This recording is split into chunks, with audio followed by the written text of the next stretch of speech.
성경의 시작은 태초에 하나님이 천지를 창조하셨다고 시작되지. 이것은 성경에서 가장 중요한 말씀이고 성경 전체의 근원이다. 성경을 하나님 말씀이라 하는 이유는 사람이 썼지만 하나님이 하고 싶은 말을 써 놓았기 때문이다. 사람을 택해서 사람 속에는 없는 하나님의 세계를 보여주신 것을 말해 놓은 것이지. 신기한 것은 이 말씀을 알아들으면 참 나를 분명히 알게 되어 부끄럼과 후회 원망뿐인 사람이 감사를 하는 사람이 되지. 태초는 모든 만물이 존재하기 전의 상태를 말한다. 하나님은 어떤 일을 하는 분의 칭호이고 그분의 이름은 여호와이다. 여호와는 전능자라는 뜻이다. 모든 것을 할 수가 있는 분. 이것을 풀이해 보면 모든 것이 존재하기 전에 전능하신 이가 모든 것을 창조했다는 말이다. 이것이 복된 말씀인 것은 만약 내가 저절로 생겼다든가 원숭이에게서 진화했다든가 부모님이 낳으셔서 존재하는 것이 전부이면 허무하고 부끄럽고 비참한 존재일 뿐인데 전능하신 이가 나를 만들었다는 것은 최고의 축복이다.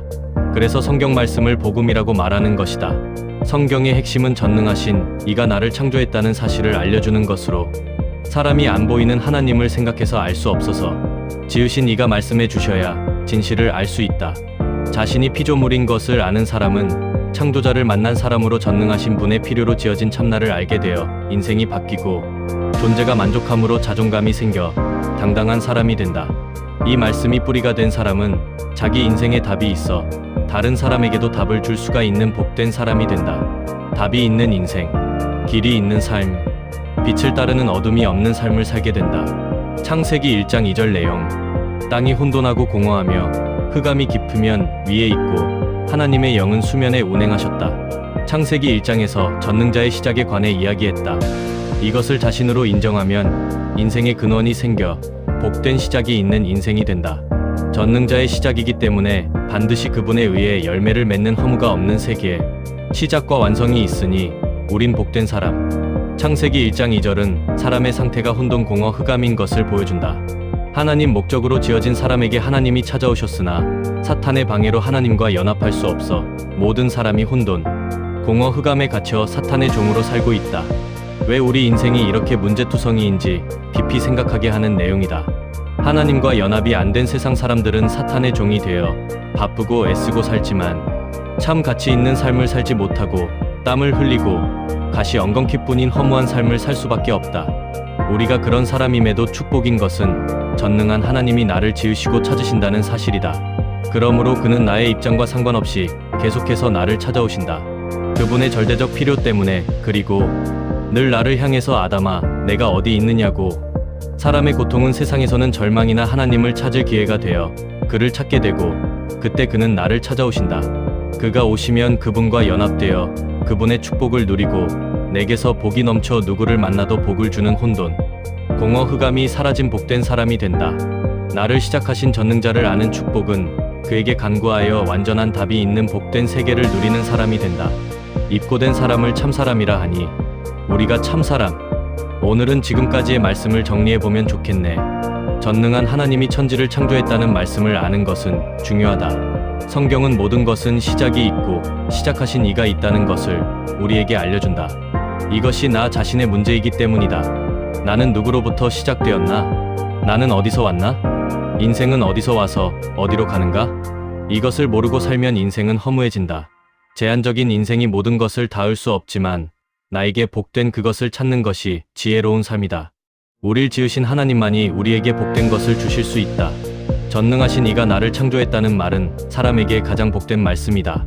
나보다 나를 더 잘 알고 나를 귀하게 여기시는 분의 말씀이니 가장 복된 말씀이다. 그런데 사람과 하나님 사이에 위치를 이탈한 거역한 천사가 개입해서 사람을 고난 속에 밀어 넣었다. 물데운 땅처럼 되어 쓸모없이 된 것이다. 원망 시비 판단 정죄로 가득 차 자기를 위한 삶을 살 수 없는 남만 탓하는 불쌍한 존재가 된 것이다.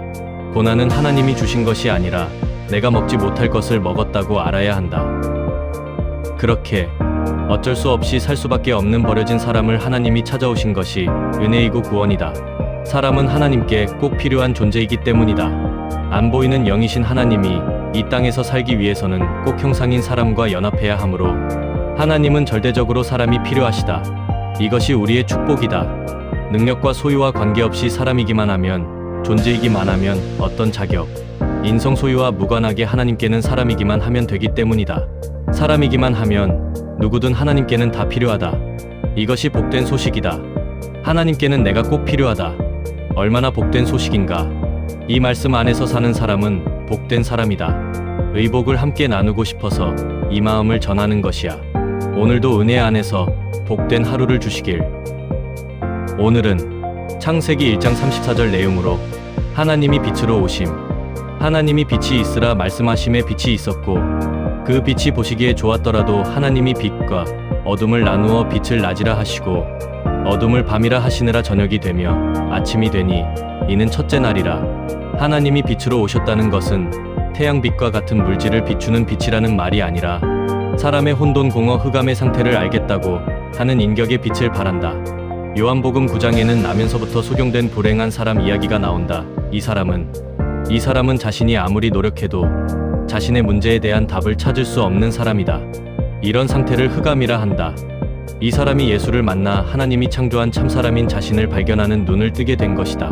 그 이전에는 내가 애써서 만든 나를 자신으로 착각했으나 예수 안에서 하나님이 창조한 참사람인 나를 찾으니 어둠 속에서 살던 거짓 내가 물러가고 빛 가운데서 새로운 삶을 시작하게 된 것이다.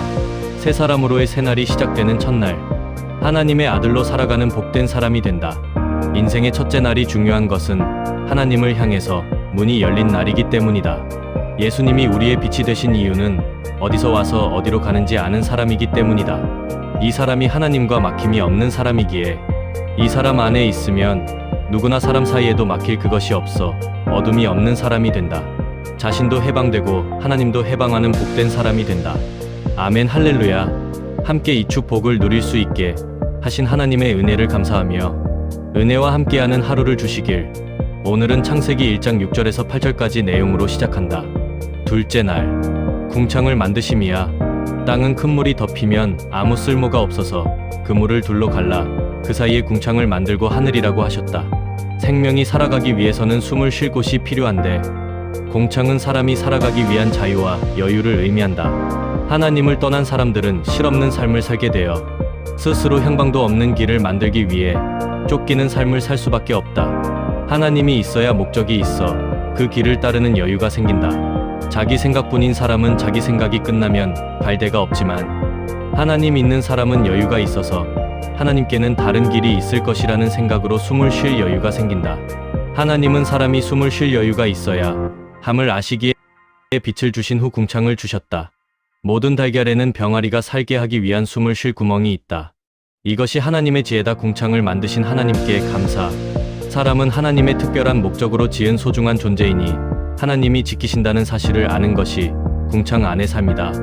예수님은 우리에게 수고하고 무거운 짐진 자들아 다 내게로 오라 하신다. 십자가에서 못 내려오고 죽은 사람 예수가 우리의 숨통이 된다. 그 안에서 내 모든 문제가 소멸된다. 원래 하나님은 나를 이 사람과 똑같은 사람으로 지으셨다. 사람으로 지으셨으니 참사람인 이 사람으로 살게 하셨다. 얼마나 영광스러운 존재인가. 사람의 가치는 하나님께 쓰일 때 영광스럽게 나타나고 그 안에서 행복을 누린다. 예수가 오면 궁창이 열리고 하나님께 쓰이는 영광스러운 사람으로 살게 된다. 날마다 궁창이신 궁창을 만드신 하나님을 누리는 복된 사람이 되어 하나님의 필요를 위한 가치 있는 사람으로 살게 되길. 오늘 지금 행복이 중요.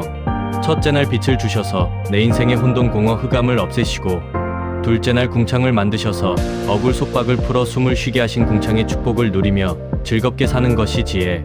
이 축복 안에서 모두 함께 잘 살자구. 오늘은 창세기 1장 9절에서 13절까지. 어제는 궁창을 지으신 것은 사람은 여유가 있고 자기를 알아주는 사람이 있어야 숨쉬고 살 수 있다. 십자가에서 못 내려오고 죽은 예수님 안에서 숨을 쉴 수 있는 이유는 죄 없이 죽은 예수 앞에서 나의 모든 억울함이 사라지기 때문이다.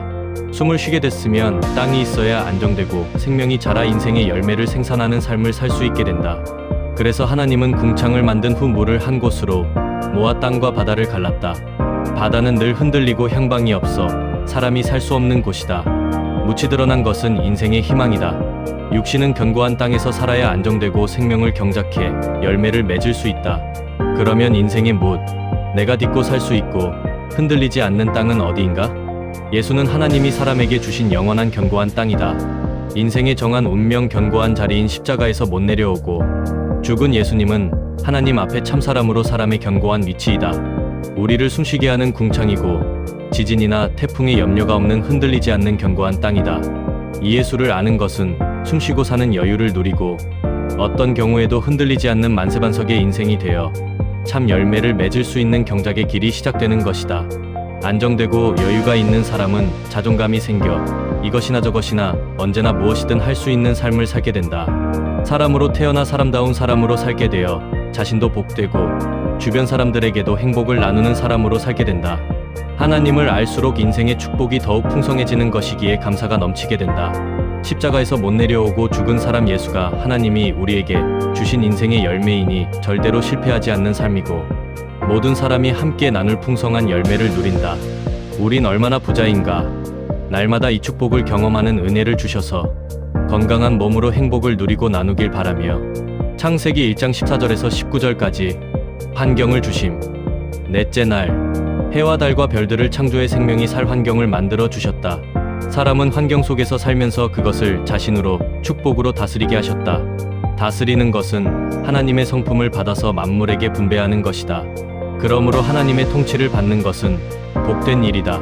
좋은 환경에서 좋은 사람들과 사는 것이 축복인 것은 그들의 좋은 것이 내게 분배되기 때문이다. 생명은 건강하면 주변 환경이 돕지만 생명이 약하면 환경의 지배를 받게 되어 원망과 불평 속에 산다. 그리스도의 생명은 환경을 지배하는 생명이기에 그리스도 안에 있는 사람은 환경을 이기고 살리고 복되게 한다. 하나님은 사람에게 신성한 위임을 주셨다. 남을 살리는 축복이다. 살리는 교통 좋은 말하는 사람이 많을수록 좋은 교회이다. 하나님이 주신 좋은 은혜를 크게 만들어 나누는 사람이 하나님이 필요로 하는 사람이다. 이 사람이 영을 따라 사는 사람이고 하나님의 모든 축복을 분배하는 사람이다. 영에 속한 사람은 그리스도와 연합된 인격으로 사는 사람이다. 왕성한 생명의 사람이 되므로 모든 환경을 이기는 사람으로 살게 된다. 누구든지 그리스도 안에 있으면 새로운 피조물이라 이전 것은 지나갔으니 보라 새 것이 되었다. 하나님이 주신 것은 아무것도 버릴 것이 없다. 그리스도를 은혜로 만나고 노력 없이 얻었듯이 그리스도 안에서만 환경을 통해 하나님의 위임을 축복으로 누리고 분배할 수 있다. 모든 환경을 축복으로 활용하는 그리스도 안으로 부르신 주님께 감사를 드리고 하나님 마음을 알수록 복된 사실을 알고 누리게 되니 우린 얼마나 복된 사람들인가. 늘 참 축복을 나누게 되어 생각할수록 감사. 새날의 기쁨을 풍성하게 주시길. 창세기 1장 20절에서 23절까지 생명의 시작. 물속의 물고기와 하늘의 새를 창조하여 왕성한 생명을 보이시고 생육하고 번성하라는 축복을 하셨다. 이것은 하나님께 꼭 필요하다는 뜻이기에 우리에게 축복이다. 하나님의 세계는 생명이 지배하는 세계이다. 지식은 씨가 없어 생육이 불가능하다. 생명은 잘 먹고 잘 자라면 생육 번성한다. 우린 아무것도 모르는 물속에 갇힌 흙처럼 소망 없던 존재였는데 하나님 은혜로 빛이 와서 생명의 삶이 시작됐고 궁창이 와서 숨쉬게 됐으며 땅이 드러나 식물이 나왔고 1월 성신이 나와 사시연한 통의 생명의 번성으로 물고기 날짐승처럼 왕성한 생명으로 살게 된 것은 하나님 만난 사람의 변화의 과정의 축복을 보여준다. 너와 나의 이야기인 것이다. 생명은 건강하게 자라 힘이 있어야 번식할 수 있으니 하나님은 우리 힘의 공급의 원천이다. 이 원천을 알면 내 생명이 충만하여 원망과 불평이 사라지고 평안을 누리는 감사한 사람이 된다. 그래서 하나님은 십자가에서 못 내려오고 죽은 예수가 참 사람임을 우리에게 보여주셨다. 어떤 능력을 행했어도 사람은 연약한 존재여서 하나님이 절대적으로 필요한 사람임을 보여주셨다. 그런데 이 사람 안에 하나님의 모든 긍정적 축복이 들어있었고 그가 내게 진실하고 좋게 보이면 그의 모든 축복이 내게로 온다는 은혜의 세계를 알게 하신 것이 축복이다. 그러므로 인생의 모든 문제를 해결하는 길은 이 예수로 다시 나 그 생명으로 충만하게 사는 것이다. 가장 쉬운 길. 하나님의 은혜 안에 있는 사람은 어떤 것도 걱정할 필요가 없다. 안식과 평안을 누리는 세계이다. 내게 이 축복을 주신 주님께서 우리와 가족들에게도 함께 하시길. 창세기 1장 24절로 31절 여섯째 날. 정복하고 지배하고 다스림. 창세기 창조 과정은 인간을 창조하는 과정으로 사람 속에는 창조된 모든 것의 성질을 포함하고 있어서 사람은 모든 짐승의 성질을 표현한다. 사람에게 번성하고 정복하라 하신 것은 자신 안에 있는 모든 것은 내가 다스릴 수 있게 하셨다는 것이다. 그러나 하나님을 떠난 사람은 자기 생각에 좋은 것을 따름으로 자기를 다스리지 못한다. 돈이나 자기가 갖고 있는 소유도 다스리지 못하면 소유의 노예가 된다. 사람은 자기를 잃고 나니까 참 자기를 알 수 없어 소유로 자기를 대신하려고 하다 보니 이 소유의 노예가 되는 불행한 존재가 되고 말았다. 하나님이 주신 것이 자기의 정체성이다. 예수님은 소유가 다 빼앗겼는데도 모든 것을 다스린 것은 하나님이 주신 정체성을 자신으로 알고 살았기 때문이다. 사람이 만든 어떤 것도 그것으로 나를 찾고 대신 할 수 없다. 참 자신으로 살 수 없으니 헛된 것으로 자신을 치장하려는 짐에 시달리는 것이다. 사람은 자기를 스스로 만들 것이 아니라 내 안에 있는 만물의 성질을 다스리며 살라는 것이다. 그래서 하나님의 성품을 표현하며 드러내게 하신 것이 축복이다. 자기를 다스려 하나님 형상을 드러내려면 하나님이 주신 자기 위치를 되찾아야 하는데 절대적으로 예수 그리스도의 구속이 필요하다. 예수 안에서 정체성이 회복되면 참 사람으로 살게 된다. 구속은 잃어버린 참나를 찾는 것은 하나님 아들로 회복되는 것이다. 쉬운 길. 흙으로 지어진 아무것도 아닌 사람이 예수 안에서 하나님 아들로 발견되는 것은 얼마나 큰 기쁨인가. 너무 귀하고 참되니까 남이 알아주지 않고 무시해도 상관없다. 그리스도의 구속 안에서 새 사람이 되었기 때문이다. 창세기 1장 24절에서 31절까지 하나님의 형상대로 사람을 지으셨다. 모든 사람의 근본적 질문은 사람은 왜 지어졌는가? 나는 왜 존재하는가? 내가 왜 있는지를 알아야 무엇을 할지 알게 되니 인생의 가장 중요한 문제이다. 십자가에서 못 내려오고 죽은 예수를 말하는 것은 사람의 가치는 능력에 있는 것이 아니라 하나님의 필요에 있기 때문이다. 사람이 만든 것은 바꿀 수도 있고 발전시킬 수도 있지만 하나님의 창조는 변할 수 없다. 왜 하나님은 사람을 창조했나? 하나님은 영이시기 때문에 모양이 없어 자신이 나타날 수 없다. 그래서 자신을 나타낼 형상으로 사람을 지으셨다. 창세기의 모든 과정들은 사람을 짓는 과정이다. 참 완전한 사람은 누구인가? 하나님을 형상화할 수 있는 사람이다. 이 사실을 하나님을 완전하게 표현한 예수를 보면서 하나님 형상으로 창조한 사람을 알 수 있게 되었다. 창세기 한 장은 신화가 아닌 우리 이야기이고 나 자신의 이야기이다. 성경은 공부를 해서 아는 것이 아니라 자신의 경험으로만 알 수 있다. 창조는 연합을 통해 완성된다는 비밀을 알면 인생이 쉬워진다. 남자와 여자는 반드시 연합해야 아이를 낳을 수 있다. 하나님이 정한 운명과 위치를 이탈한 것을 죄라 한다. 예수의 모든 삶은 그의 위치에서 하나님으로 말미암아 나온 삶이다. 위치를 바꾸면 삶이 바뀐다. 애쓰고 힘쓸 일이 없다. 하나님을 따르는 일은 힘든 일이 아니다. 힘든 일은 잘 못 살고 있다는 것이다. 사람의 사명은 하나님을 나타내기 위한 그의 형상으로 사는 것이다. 이 목적에 쓰일 때 부족함 없는 감사가 나오므로 이것이 참 자신을 위한 삶이 되는 것이다. 하나님을 높이면 내가 행복해진다. 하나님의 형상으로 드러나는 것이 인생 최고의 영광이다. 모든 허무와 저주가 떠나는 축복의 삶이다. 이곳이 우리가 함께 살 곳이다.